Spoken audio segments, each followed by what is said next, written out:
Të nderuar të pranishëm në këtë xhami, vazhdojmë me mësimet dhe porosit që i marrim nga libri Riyadus Salihin të Imam Nawawiut rahimahullahu taala, i cilin këtë libër ka përmbledhur ajete nga Kurani, fisnik dhe hadithet pejgamberit sallallahu alaihi wasallam me qëllim që t'ja tregon besimtarit rrugën drejt Allahut subhanahu wa taala.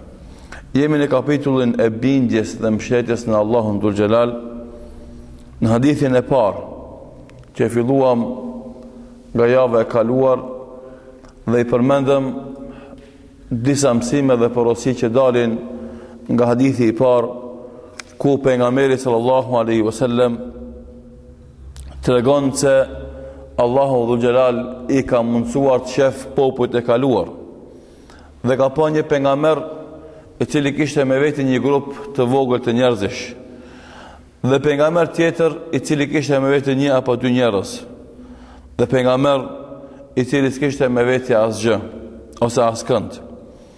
Pastaj e pa një grumbull, një turm të madhe të njerëzve dhe mendoi se është ummeti i tij. E i thanë, ky është Musa alayhis salam dhe populli i tij. Pastaj shikoi pejgamberi sallallahu alaihi wasallam në një horizont dhe pa një turm më të madhe. Dhe i thanë, shiko pastaj në anën tjetër. Dhe shikoi aty dhe pa gjithashtu një turm të madhe të njerëzve. E i tha, ky është ummeti. E i thanë, ky është ummeti jot. Dhe thanë, me ta ka 70.000 që hinë xhenet pa llogari dhe pa dënim. Dhe hyri pejgamberi sallallahu alaihi wasallam në shtëpinë e tij dhe njerëzit filluan të debatojnë mes tyre, a thu vallë kush janë ata. E dikush për tyre tha, ndoshta këta 70.000 janë ata që kanë lindë në Islam dhe si kanë bërë shirk Allahu dhul xhelal asgjë. Të tjerë thanë, ndoshta janë ata që kanë ose dhanë mendime tjera. Dhe pastaj doli pejgamberi sallallahu alaihi wasallam e u tha, për çka debatoni dhe bisedoni? Thanë, për këtë çështje, kush janë ata 70.000? Atëherë tha Muhamedi sallallahu alaihi wasallam, humul ladhina la yarqun, janë ata që nuk bëjnë rukje, e as që kërkojnë të bëhet rukje, e as që ndjellin kop me fluturimin e shpeze apo me gjëra tjera, dhe Zoti tyre u mbështeten. U ngrit Ukasha ibn Muhsin dhe tha, a jem unë prej tyre? Tha, po, ti je prej tyre. Ose tha, luta Allahun ti jem prej tyre? I tha, ti je prej tyre. U çu pastaj një tjetër dhe tha, luta Allahun ti jem edhe unë prej tyre. I tha, ta kaloj Ukasha. Ky hadith na kemi përmend deri tash disa mësime dhe porosi që dalin nga ky hadith i pejgamberit sallallahu alaihi wasallam. Që të vazhdojmë atje ku kemi mbetur për të plotësuar mësimet dhe porositë që dalin nga ky hadith i pejgamberit sallallahu alaihi wasallam. Prej mësimeve që i nxjerrim është mënyra që ka përdorur pejgamberi sallallahu alaihi wasallam për t'ia mësuar muslimanëve disa mesela. E ajo është shpalosja një çështje duke e lënë të paqartë deri në fund, me qëllim që njerëzit t'i brenë ose t'i ngacmon kurreshtja edhe t'i ngacmon kërshëria që ata a thuall çka dashnin me thonë me këtë gjë pejgamberi sallallahu alaihi wasallam, që pastaj kur të ngjallet kurreshtja e tyre të vjen sqarimi edhe të mahet men ajo. Sikur se ndodhi këtë rast. Ai e tregoi rregullin, 70.000 në xhenet pa llogari dhe pa dënim. E kush janë ata nuk u sqaru. E debati që lindi me sahabeve e la këtë çështje që të jetë me rëndësi dhe me peshë. Edhe kur erdhi sqarimi, ky sqarim mbeti tek ata i gëdhendur në vëmendjen dhe kujtesën e tyre dhe nuk largohet aq lehtë. Edhe kjo ndodh shpesh herë me neve, kur dikush e çet një llaf, nuk e çet deri në fund, domethënë dikan e shtin me zi me përzi gjithë natën. Ndërsa nesër kur takohet me të, apo çka dashje më thon ti me çat fjalë. Edhe ai rast edhe ai ndodhi nuk harrohet nga kujtesa e besimtarit. Kjo është në jetën e përditshme, por është si metodë gjithashtu që e ka përdorur pejgamberi sallallahu alaihi wasallam dhe përdoret për të gdhenjt ose për të lënë informata të caktuara në kujtesën e njerëzve. Këtë kanë përdorur tani edhe në reklama, nëse keni pa 2-3 herë e kanë përdorur, e çet reklam në gjë të paqartë. Edhe e zgjat një javë, 2 muaj. Edhe ta shtet se njëri të thua çka dal me thon këta me këtë reklam.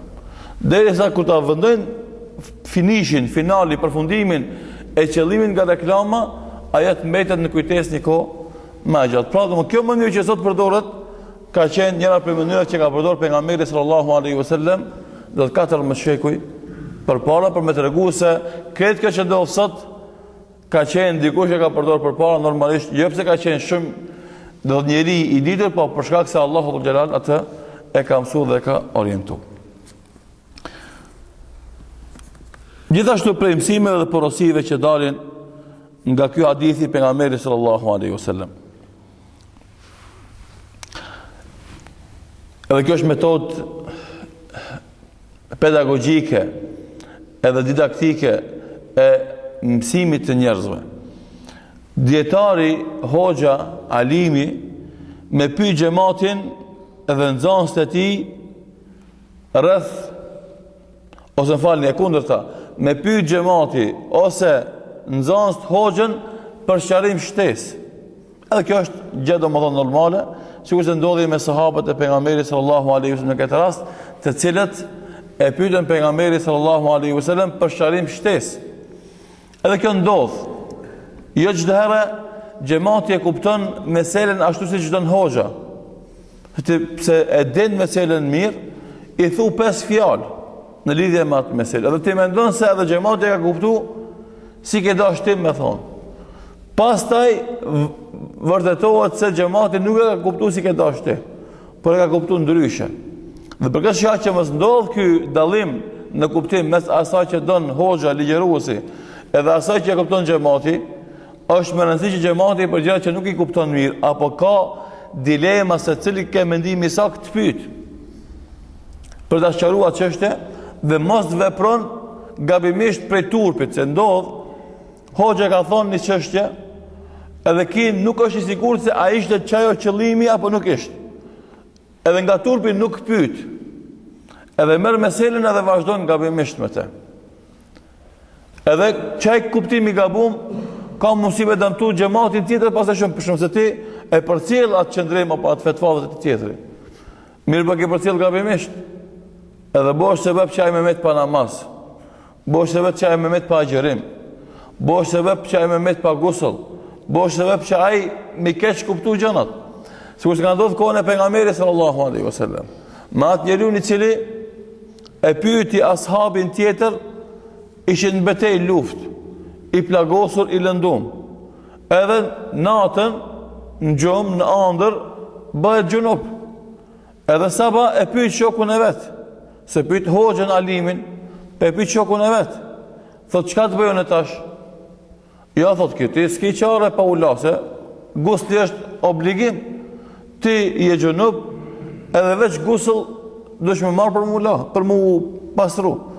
Edhe ai shkon edhe ndëgjon këtë shokun e vet, se zakonisht njerëzit me shok që janë më të afër mendojnë se pse është i afërt ai edhe ka qëndrimin dhe mendimin e saktë. Edhe ai e zbatoi porosinë e shokut vet, fetvan e shokut vet, i cili gabimisht e ka mësuar meselën pi hoxhës vet pe pejgamberit sallallahu alaihi wasallam. Edhe i dha fetva të gabuar dhe ai shkoi edhe ula. Normalisht njeri me plaga, i plagën e dëmton edhe më shumë. Shkoi ju zgjeru plaga edhe ai vdiq. Shoku i fetfas gabume. E çka tha pejgamberi sallallahu alaihi wasallam? Qataluhu qatalahumullah. Evran Allahu i vraft. Evran Allah i vraft. Ela sa'alu. Pse nuk pyetën kur nuk ditën? Ela inna shifa'u al-ayyi as-su'al, se të shërimi i ignorancës është pyetja.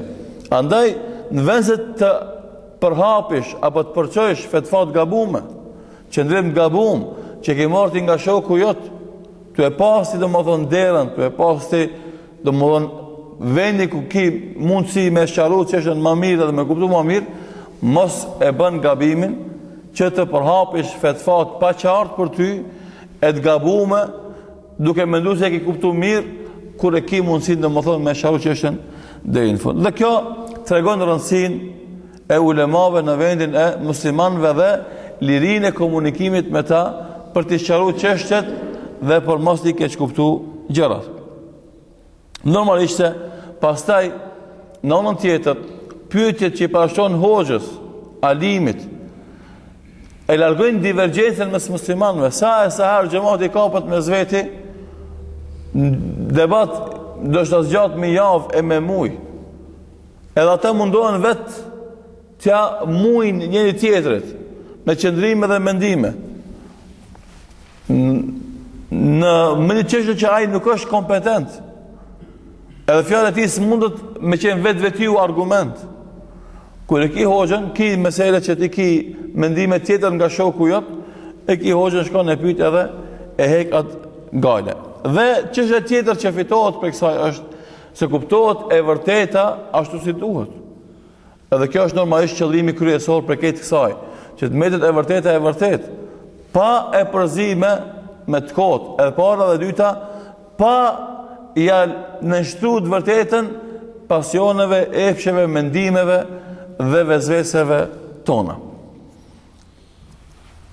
Gjithashtu prej meseleve dhe porosive që dalin nga ky hadithi pejgamberit sallallahu alaihi wasallam, dhe ajo që është esenca dhe thelbi i këtij hadithit, vlera e mbështetjes në Allahun dhul xhelal dhe tevekulit në te, për të larguar të këqijat dhe për të sjellë të mirat, dhe den shesh atë që Allahu dhul xhelal ka përgatitur për ata njerëz që i mbështeten Allahu dhul xhelal.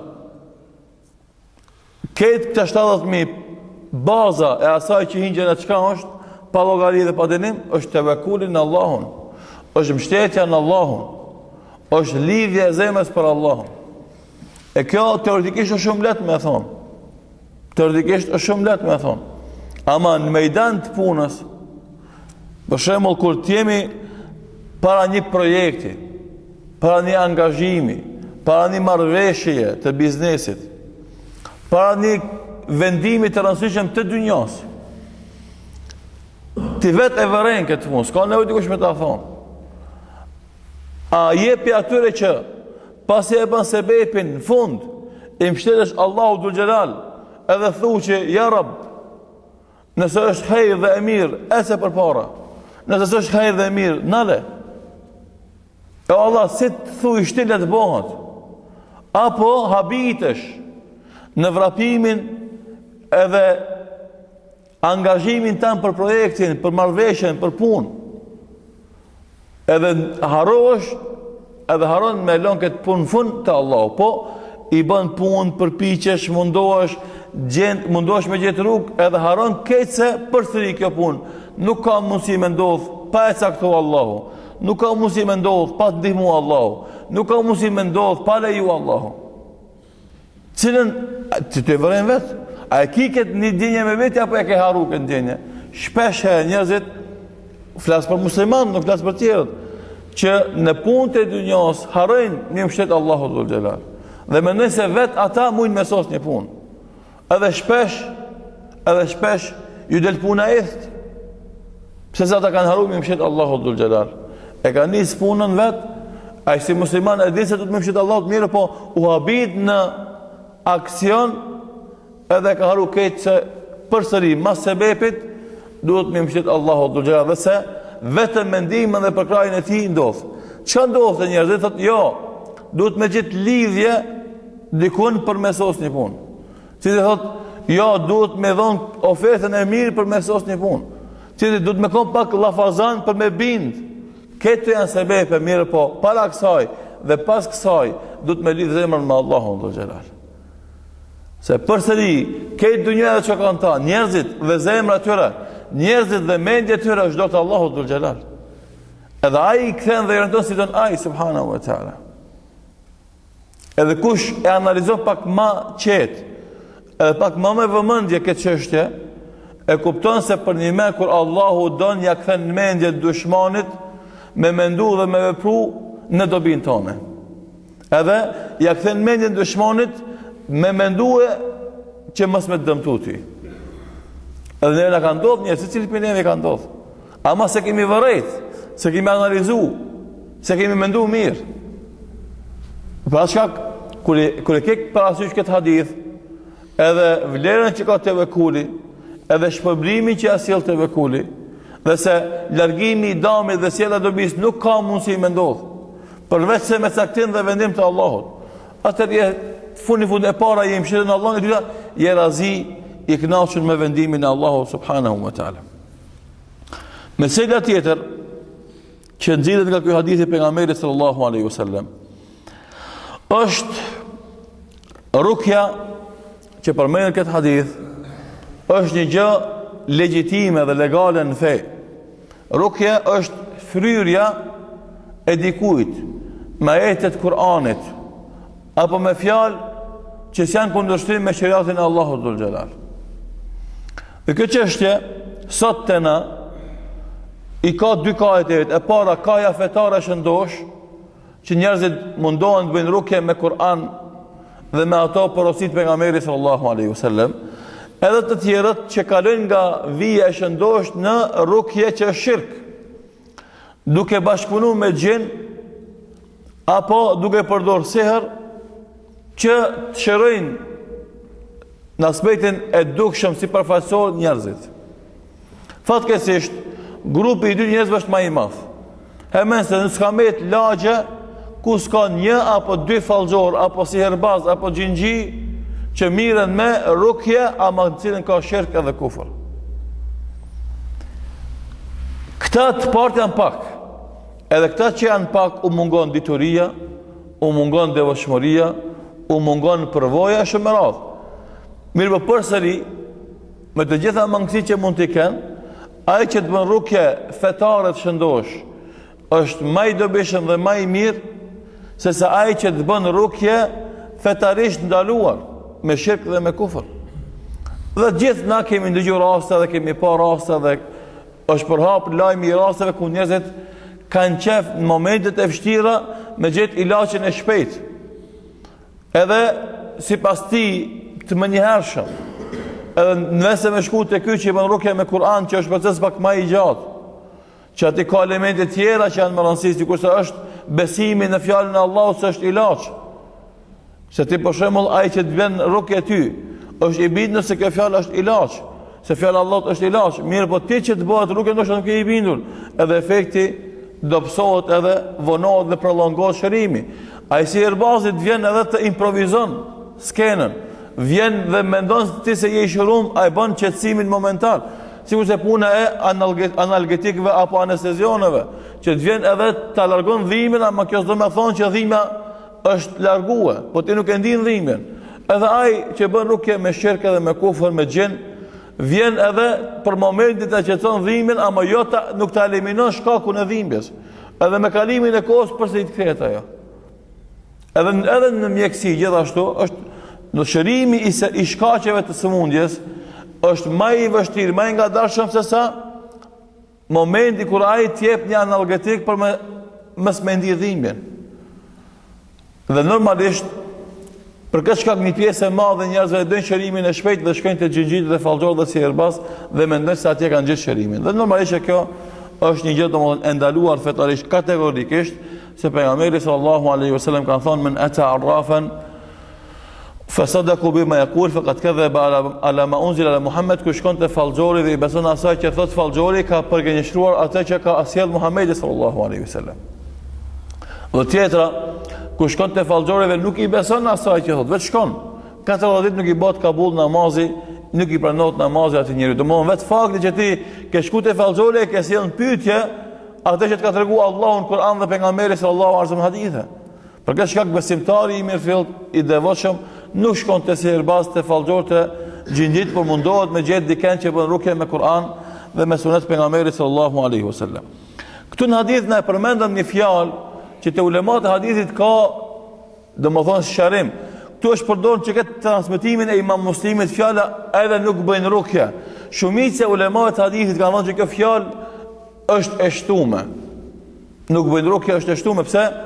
Se pejgamberi sallallahu alaihi wasallam ka me qenë për atyre që hinë në xhenet pa llogari, pa dyshim, mirë ai ka bërë rukje. Edhe shumë sahabe që janë garantuar xheneti për to, kanë bërë rukje. Andaj ulemat thënë, duke analizuar edhe rukët e hadithit, se kjo pjesë nuk bëjnë rukje është e futun. Dhe në transmetimin e Imam Buhariut nuk qëndron kjo fjalë, që në vetëm fjala se nuk kërkojnë të bëhet rukje. E transmetimin e Imam Muslimit që ndron në kjo fjalë, ama ulemat kanë kjo fjalë është e shtuar në kjo, nuk është fjalë bas. Sidoqoftë, besimtarit i lejohet të bën rukje secilit. Edhe rukja nuk është punë dhe profesion i dikujt. Po normalisht se kush e bën më shpesh e din më mirë. Ama secili musliman mund me bë rukje. Spaku mund me bë rukje fëmijët e vet ose familjen e vet. E normalisht sa më i devotshëm edhe sa më larg haramit, ndikimi më i madh edhe më i fortë, por nuk është e kushtuar që kush me bëhet dhe çka me bëhet. Më rëndësia është që rukja të bëhet me atë që na ka mësuar Allahu Dhul Jalal në Kur'an dhe pejgamberi sallallahu alaihi wasallam hadithe, me fjalët e Allahu Dhul Jalal dhe me porositë e pejgamberit sallallahu alaihi wasallam. Dhe kjo është sebeb e sebepeve të largimit të dëmeve dhe sjelljes së mirësisë apo mbrojtjes nga dëmet që mund të vinë, dhe nuk është kundërshtim me besimin dhe nuk është kundërshtim me plotësinë e tevekulit. Andaj Ibn Kaimi rahimullahu taala e tregon se tevekuli nuk do të thonë që ti mos i marrësh sebepet, ama tevekuli do të thonë mos të mbështetesh sebep. Për shembull, ti e din se shërimi i gripit ndodh me antibiotik, se janë baktere të caktuara që kanë nevojë për ilaç. Mirë po, me marr ilaçin a është kundërshtim me tevekulin? Nuk është kundërshtim me tevekulin nëse ti nuk beson se ilaçi ta bën shërimin. Po ti e bën sebepin, a shërimin ta sjell Allahu Dhul Jalal. Argument për këtë ka raste të shumta. Shembull, kur ndodh gripi zakonisht i ndodh me mia njerëzve. Mia njerëzit shkojnë në mjek, edhe mia njerëzve u jep njëtën terapi, njëtën ilaç. Të gjithë shërohen në një kohë, apo dallon shërimi i kohës për njërin dhe tjetrin? Dallon. Për me tregu se e njëjta smundje, e njëjta terapi, e njëjta, domethënë, mënyrë e shërimit, por shërimi nuk është i njëjtë të gjithë. Pse? Se shërimi është për Allahut. Edhe pse sebepi i shërimit është domethënë për ilaçit. Është ilaçi sebepi i shërimit, mirë po shërimi nuk vjen pa caktimin e Allahut Dhul Jalal. Andaj Allahu Dhul Jalal tregon këtë Kur'an në gjuhën e Ibrahimit alayhis salam, i thotë wa idha maridtu fa huwa yashfin, dhe kur smurem ai më shëron. Andaj vendimin për shërimin e njeriut e sjell Allahu, edhe pse si njeri e përdore ilaç. E këtë rast ti si besimtar, nëse kur e merr ilaçin e din se ilaçi është shkak, a pasojën përfundimtare e sjell Allahu me dëshirën dhe vendimin e tij, atë s'ka kundërshtim me tevekul. Ama nëse kur ti kur e merr ilaçin thu, që ke ilaç ka më mshnosh 100% mua. Edhe më shitesh ilaçit, jo Allahut, atë ky sebeb e kundërshton tevekulin. Andaj si rregull, përdorja sebepeve nuk e kundërshton tevekulin. Ama si zbatim, të dikush e kundërshton, të dikush nuk e kundërshton. Për çka i vartë ajo? Për çastet që bën ti sebepit të ilaçit. Gjithashtu, premtime dhe porosive që dalin nga kjo hadith e pejgamberit sallallahu alaihi wasallam është ndalimi i ndjelljes kop. Si e përmenëm në desin e kaluar, për shembull, te na përdoret kalon maca e zezë ta pret udhën. Mos e ec atë udhë se ka më ndodhur një keqe. Ose kruhet dora e majt, ka më dhon parë, ose lloj mohabetesh që s'kan lidhje me fen Allahu subhanahu wa taala. Ose mos puno, mos i prej natën thojt, ose ki razdeke mos puno pundore, që si mohabetet kota, që janë bestytnia dhe besimet kota. I lidhin të këqija që mund të vinë me gjëra fizike. Të arat ka qenë, sikur se tregova më herët, kur kanë dashur me dalë në udhë, edhe kanë dashur me ditë se kjo udhëtim ka më qenë i mirë për ta apo i keq për ta, kur kanë dalë pi shtëpie, nëse kanë fluturuar shpenzë dhe kanë shkuar krahun e djathtë, ka thonë kjo udhëtim është e mirë për mua dhe ka vazhduar. Kur kanë dalë pi shtëpie, shpenzë kanë fluturuar krahun e majt, ka thonë kjo udhëtim është i dëmshëm për mua dhe janë nal. Andaj pikësoj ka ardhur dhe jemi të tajjur. Do thotë zhvillim sipas fluturimit të shpenzëve. Edhe normalisht këtë gjë e ka ndaluar pejgamberi sallallahu alaihi wasallam këtë hadith dhe në shumë argumente tjera. Ka thonë la tajrata, nuk lejohet të mbështetet njeriu në ndjelljen e kobit në këto veprimet e këtyre gjërave. Dhe për këtë shkak besimtari nuk ka të drejtë dhe i ndalohet fetarisht me njëllë kom bazë të disa gjërave, do thotë adete dhe zakoneve ose shprehive ose bestytnive që janë të përhapura në mesin e njerëzve, fatkeqësisht një masë të madhe. Por duhet me lidh besimin tim me Allahun dhe me mëshirën e Allahut. Dhe s'është më rëndësi ka fluturën shpesë, ta ndjap në shmejt. Nëse është punë e hajrit, nëse nuk është kundërshtim me fenë e Allahut, nëse është sipas analizës tonë, dobinë tonë ec përpara. Dhe çka do të ndodh, ajo që ndodh nuk është keq për ty, se fundit edhe me humb, edhe me u dëmtue, e bën sabër ti shpërblehesh për Allahut subhanahu wa taala. Gjithashtu, do thotë teshaum i vjen që me pas pesimizëm në veprime dhe në gjëra. Nuk i shef gjërat me syt hajrit, zakonisht i shef me syt sherrit, edhe i shef me syt të dështimit. Edhe kjo është një praks që fatkeqësisht e shohin shpesh te disa njerëz. Ka ndodhur dështimi dikujt përpara ti, apo ka ndodhur diçka që atij nuk i ka pëlqyer ndoshta. Edhe fillon gjithë fenomenet, gjithë iniciativat, gjithë veprimet i shef me sy negativ. Jo zbot kur gjop i kësaj. Jo kjo s'ka me pas sukses. Jo kjo ka me dështu. Jo nuk ec përpara.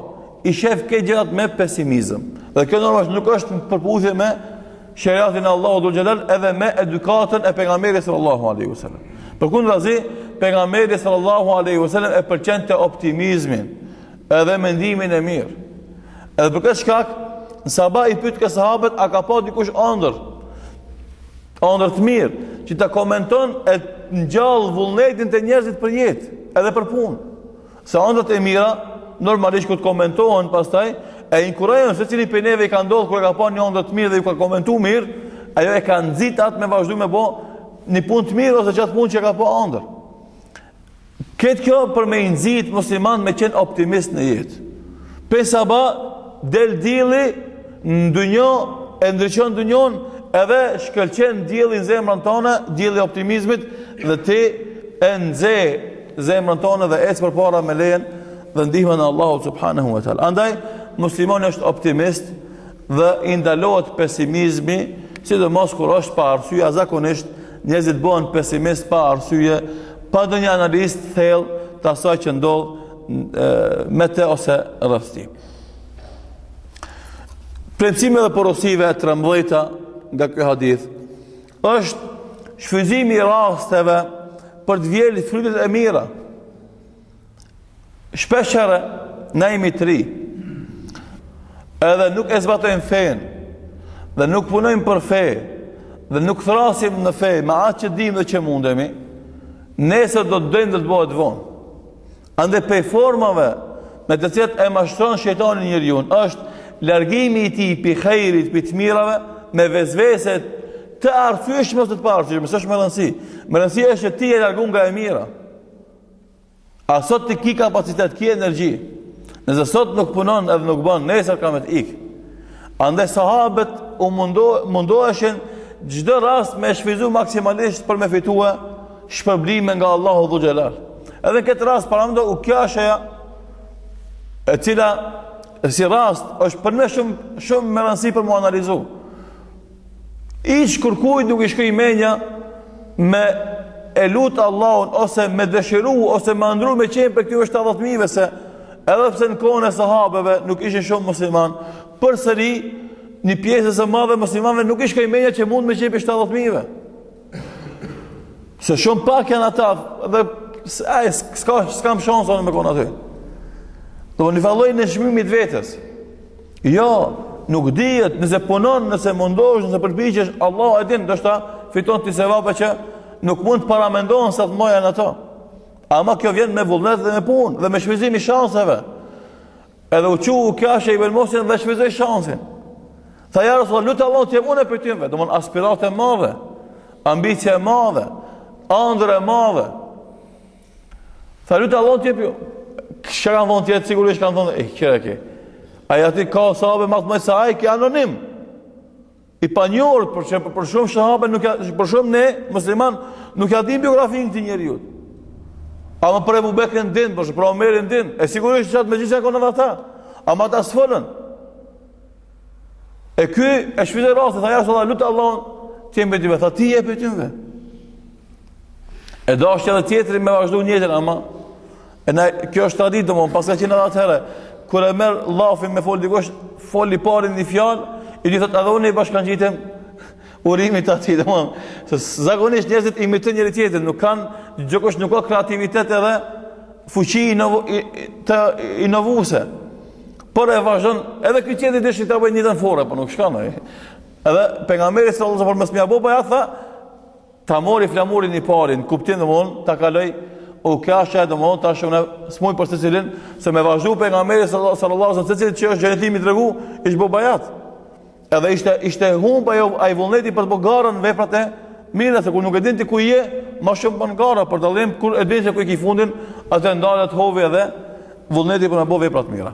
Dhe e fundit për mësimeve dhe porosive që dalin nga ky hadith i pejgamberit sallallahu alaihi wasallam, vlera e madhe e Ukasha ibn Muhsinit radhiyallahu anhu, i cili u garantu se është për banorët të xhenetit, dhe me këtë hadith gjithashtu na bëhet e qartë se nuk janë veç 10 garantuar me xhenet. Kur themi na kush janë ata 10 garantuar me xhenet, ato janë një grup më një hadith që përmend, ama s'do të thonë që veç 10, po ka edhe të tjerë. Andaj na themi dëshmojmë për xhenet për secilin që ka dëshmuar pejgamberi sallallahu alaihi wasallam për të. Ato janë 10 e më shumë me këtë argument, derisa edhe Ukasha ibn Muhsin që nuk është pjatë me 10-ve, domethënë që janë përmend hadith, është për banorët të xhenetit. Dhe për këtë shkak domethënë kjo çështje domthon kështu do të kuptohet, se 10 e më shumë apo të gjithë ata për të cilët ka dëshmuar pejgamberi sepse janë banorë të xhenetit, janë xhenetli me lejen dhe vendimin dhe caktimin e Allahut subhanahu wa taala. Pra këto janë 4 mësime dhe porosi që dalin nga ky hadith pejgamberit sallallahu alaihi wasallam, që na mori 3 derisa për me përfunduar. Lutim Allahun dhe xhelat në ebirë të dobishme dhe vepra të mira. Lutim Allahut na bën mbështetës të vërtetë në Allahun dhe xhelal, e me këtë në qelën dyrt e khejrit dunjo, edhe dyrt e fitimit e rahmetit Allahut në akhirat. Lutim Allahut në ebkhejr dhe bereqen dunjo, edhe në akhirat. Wallahu ta'ala alam, sallallahu ala Muhammedin, wa akhiru dawana, alhamdulillahi rabbil alamin.